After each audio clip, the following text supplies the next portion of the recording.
make just a quick one. I've been learning a lot from my banana pepper tree. For those of you that have tuned in as of late, I have a banana pepper tree this is its second season. I'm bringing it in for the winter. It's in a pot, and it loses most of its leaves, and it looks almost dead during the winter, but it shakes back in due season. Between me and the father, I always leave the first banana pepper on there, and it actually finally just fell off. And I noticed immediately when you just cut them, it kind of sends it into shock.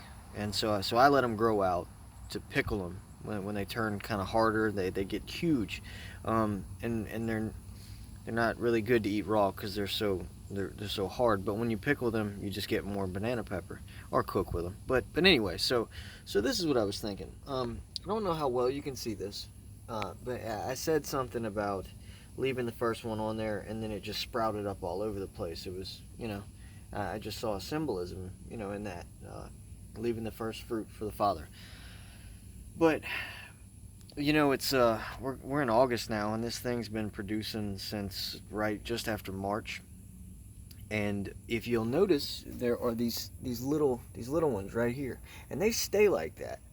And that the verse about God pruning us and getting the knife. The tree that bears the good fruit also gets the knife. But just like this banana pepper tree, this little guy started growing just the other day. He was sitting there like that for a month or so. They've been here.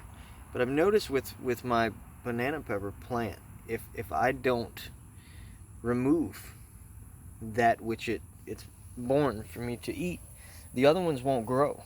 And the leaves, they kind of go down when they're cut, and it kind of sends it into shock. But then more leaves sprout and more buds sprout, and it's just interesting. I can't wait to see what it brings next year, and I'm hoping I can make a giant banana pepper tree. Makes me think of the gardens, the hanging gardens in Babylon. Was it Babylon? But one of the ancient wonders of the world. And I wonder if they just they took better care of their crops versus just sowing seed and reaping the crop and destroying it.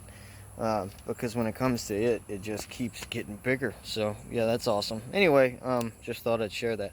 God bless. Have a good one.